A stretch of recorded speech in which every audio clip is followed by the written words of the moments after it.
Hey there, Joe Massey with Castle & Cook Mortgage here with my good friend Lon Welsh from Your Castle Real Estate. One really important metric that we track is the number of showings in the market in the Denver area and the Colorado Springs area. Lon, tell us a little bit about showing trends. First off, why is it important and what are you seeing in the current environment?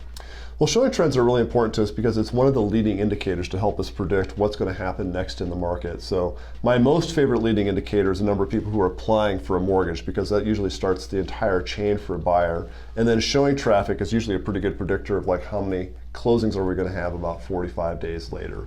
So if you take a look at this chart that we've got here, the 2023 line is sort of the pink colored line, and you can see it's kind of in the middle of a band of a number of other years.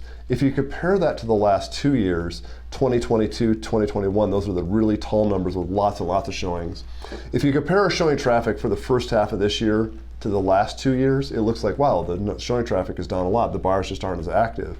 But the last 2 years were really kind of like these unicorn years where we had, well, what were the mortgage rates over the last 2 years? 2.5%, 3%? Yeah, and historically, is that like kind of unusual? That's very unusual. That's only happened once the last 2 years. Yeah. It's never happened before. Yeah, in the last 50 years of looking at the market. So in a lot of ways, I don't think it's an apples to apples comparison for us to show today's market versus these unicorn times when the mortgage rates were almost close to free. What might be more relevant is to take a look at pre-COVID, so 2017, 2018, 2019. How is the current market activity compared to that?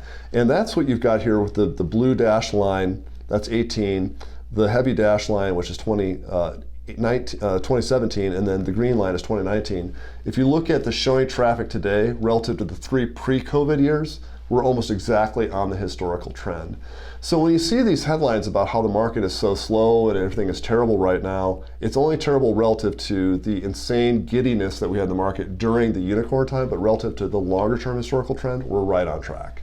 A lot of people ask me, Joe, when do you think the market is going to get back to normal? So let me ask you that question. If you look at the showing trends, we're at normal right now. This is normal. It is normal. That's right. Now, it doesn't feel normal because we had a couple of unicorn years that were a lot of fun, but this is actually a pretty normal and pretty balanced functioning market right now. And from a buyer standpoint, it's a lot easier to buy today than it was 2 years ago because there isn't all the overbidding and, giving up your inspection and appraisals. Yeah. So it's actually an easier time as a buyer now. Yeah, if you guys have questions, please reach out to Lon, reach out to myself, call, text, email, put a comment down below. We're always happy to chat.